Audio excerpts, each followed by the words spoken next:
S M ফরহাদের এই step এবং তার এই অবস্থান বাংলাদেশের মুক্তিযুদ্ধের বিরুদ্ধে এবং তার কোনো পদত্যাগপত্র এবং পদত্যাগের প্রমাণ আসলে আমরা পাইনি। তার সাথে আমার ব্যক্তিগত কোনো আসলে বিরোধিতা নেই, ব্যক্তিগত কোনো বিরোধের জায়গা থেকে আমি এই অভিযোগটি করিনি। তো অনেকেই আমার কাছে জানতে চাচ্ছিলেন এই গতকালকের করার একটি বিষয়ে এস এম ফরহাদের বিরুদ্ধে আমার বক্তব্যগুলো আমি আবারও পরিষ্কার করি, কারণ অনেকের কাছ থেকে প্রশ্ন পাচ্ছিলাম যে কেন এই মুহূর্তে এবং সেই সময় এসে আমি এই ধরনের একটি সিদ্ধান্ত নিলাম বা এই রিটটি করলাম।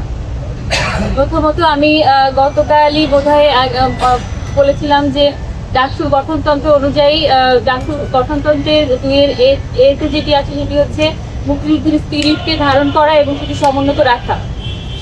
তো এস এম ফরহাদের বিরুদ্ধে প্রথম আলো এবং বিভিন্ন দৈনিক পত্রিকাতেও আসলে তার কর্মকাণ্ড সম্পর্কে এসেছে যে বাংলাদেশ ছাত্র শিবির কর্তৃক ডিএসসিতে যে রাজাকারের ছবি প্রদর্শনীর ব্যবস্থা করা হয়েছিল এবং তাদেরকে জাতীয় বীর হিসেবে আসলে সম্মানিত করার যে প্রচেষ্টাটি ছিল সেটি আসলে এই ডাকসুর এই মূল উদ্দেশ্য এবং লক্ষ্যের সাথে সরাসরি বিরোধিতা করে।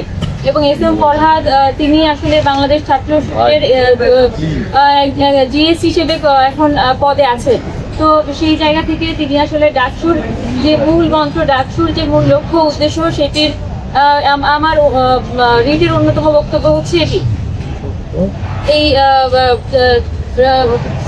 এস এম ফরহাদের এই স্টেপ এবং তার এই অবস্থান বাংলাদেশের মুক্তিযুদ্ধের বিরুদ্ধে এবং এছাড়াও আরো যেটি আছে তিনি আসলে নিষিদ্ধ দল যেটি নিষিদ্ধ ছাত্রলীগ সেটির সাথে সরাসরি ছিলেন এবং তার কর্মকাণ্ড আমরা আসলে বিভিন্ন জায়গাতে দেখতে পাই।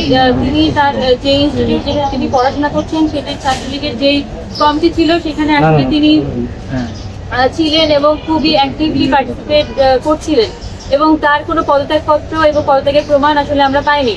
তো সেই জায়গা থেকে তিনি এখনো হয়তো সেই নিষিদ্ধ সংগঠনের সাথে বিলং করেন এবং এটি আসলে আমার কাছে মনে হয় এটি আসলে ডাকসুর গঠনতন্ত্র এবং ডাকসুর যে বিধিমালা সেটির সঙ্গে বিরোধিতা করে এবং তিনি আসলে এই ডাকসুতে অংশগ্রহণ করার রাখেন না। তো এই দুটি মূল বক্তব্যের উপর ভিত্তি করে আমার রিটটি করা হয়েছে। আর গতকাল যে প্রশ্নটি করেছিলেন সেটির উত্তর দেওয়া হয়নি, সেটি হচ্ছে যে কেন এই শেষ সময় এসে আমি এই কাজটি করলাম বা এই রিটটি করলাম, এটি কি আসলে নির্বাচন বানচাল করার কোনো পরিকল্পনা কিনা। আমি পরিষ্কার করে বলতে চাই যে না, ডাকসুটি হোক, এই ডাকসুটি খুবই আমাদের জন্য খুবই গুরুত্বপূর্ণ গণতান্ত্রিক প্র্যাকটিসের জন্য, আমাদের ভিতর থেকে মুক্ত চিন্তা, অসাম্প্রদায়িক এবং গণতান্ত্রিক নেতৃত্ব তৈরি হওয়ার জন্য আমার মনে হয় এই ডাকসুটি খুবই দরকারি এবং এই ডাকসু নির্বাচন বানচাল করার জন্য এটি করা হয়নি। সম্পূর্ণ এই দুটি পয়েন্টের উপর ভিত্তি করে এই আমার রিটটি করা হয়েছে। এরপরে হচ্ছে রিটটি করার পর থেকে আমি আমার ফেসবুক অ্যাকাউন্টে আসলে মানে বট অ্যাটাকের শিকার হচ্ছি এবং বুলিংয়ের শিকার হচ্ছি। এই বিষয়েও আমি আসলে আমার যার বিরুদ্ধে রিটটি করেছি এস এম ফরহাদ তাকে এই বিষয়ে অবগত করতে চাই, কারণ আমার মনে হয় যে এটি উদ্দেশ্যমূলকভাবেই আমার প্রতি এই ধরনের হুমকি এবং স্ল্যাট শেমিং বিভিন্ন ধরনের কুরুচিপূর্ণ মন্তব্য আসলে করা হচ্ছে। তো আমি বলবো যে উনি বিশ্ববিদ্যালয়ের একজন শিক্ষার্থী, আমি বিশ্ববিদ্যালয়ের একজন শিক্ষার্থী, তার সাথে আমার ব্যক্তিগত কোনো আসলে বিরোধিতা নেই, ব্যক্তিগত কোনো বিরোধের জায়গা থেকে আমি এই অভিযোগটি করিনি। এটি সম্পূর্ণভাবে আদালত নির্ধারণ করবে এবং এটি আদালতের মাধ্যমেই আসলে রায়টি হবে বলেই আমি আদালতের কাছে গিয়েছি। তো তিনি আসলে কোন জায়গা থেকে আমার বিরুদ্ধে এই ধরনের একটি চালাচ্ছেন, এই ধরনের একটি বট অ্যাটাক চালাচ্ছেন বা মানে তাদের এই বট বাহিনীর সাথে তাদের সম্পৃক্ততা কি, তার সাথে যদি আমার কিছু বলার থাকতো আমি নিশ্চয়ই তাকে সরাসরি গিয়ে বলতাম যদি আমার ব্যক্তিগত কোনো বিরোধ থাকতো। তিনি আসলে কেন আমার ব্যক্তিগত অ্যাকাউন্টে এই ধরনের অ্যাটাক চালাচ্ছেন, এটির সাথে তার সম্পৃক্ততা আছে বলেই আমি মনে করছি। আরও একটি বিষয়, তিনি বিশ্ববিদ্যালয়ের শিক্ষার্থী হিসেবে এই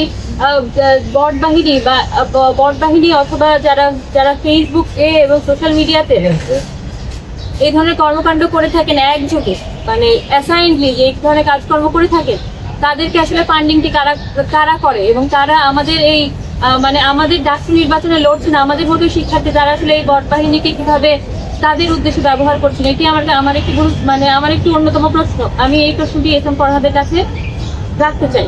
এবং আরো একটি বিষয়, সেটি হচ্ছে দৈনিক জনকণ্ঠে আমার দৈনিক মানে বট বাহিনীও আসলে যে বিষয়টি দেখি যে জুলাই সময় 30 জুলাই আমি আসলে একটি ছবি আপলোড করেছিলাম, সেটি হচ্ছে আমার 2রা মে 2024-এ তোলা চারুকলায় জেলার ছবি। আমার ছবিটির মধ্যে অন্য তাৎপর্য আছে। ছবিটি আসলে ভাঙা কাচের ছবি ছিল, সেটির মধ্যে প্রকৃতির একটা রিফ্লেকশন দেখা দিচ্ছিল এবং সেটি আমার কাছে মনে হচ্ছে যে ওটার অন্য তাৎপর্য থেকেই আমি ছবিটি গ্রহণ করেছিলাম। ছবিটি আমার কাছে খুবই ভালো লেগেছে। তো আমি 30 জুলাই এই ছবিটি আপলোড করি, কারণ আমার কাছে মনে হচ্ছিল যে আমাদের যেই বাস্তবতা, সেই সময়ের যে বাস্তবতা এবং যেই স্বাভাবিকতা জীবনে, সেটি আসলে ভেঙে পড়ছে এবং আমাদের সাধারণ মানুষের উপর, সাধারণ ছাত্রদের উপরে এক ধরনের যেই ধরনের নির্বিচারে আসলে তাদেরকে গুলি করা হচ্ছে বা তারা আহত হচ্ছে, নিহত হচ্ছে, সেই জায়গা থেকে আমি আসলে এই ছবিটি আপলোড করি।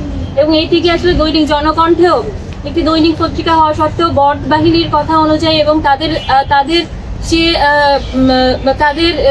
যে ব্যাখ্যা, সেই অনুযায়ী আসলে এটিকে বলা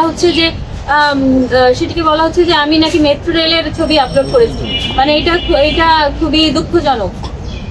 তো আমি আমার ফেসবুক প্রোফাইলে ওই বিষয়টি ক্লিয়ার করেছি যে ওই ছবিটি ছিল 2রা মে 2024 সালে তোলা, মেট্রো রেলের কোনো ছবি না। এবং এই ছবিটা দেখে যে কোনো মানুষই আসলে বুঝতে পারবে যে এই ছবিটি কি কারণে এবং এই ছবিটি আসলে মানে কোন উদ্দেশ্যে আপলোড করা হয়েছে।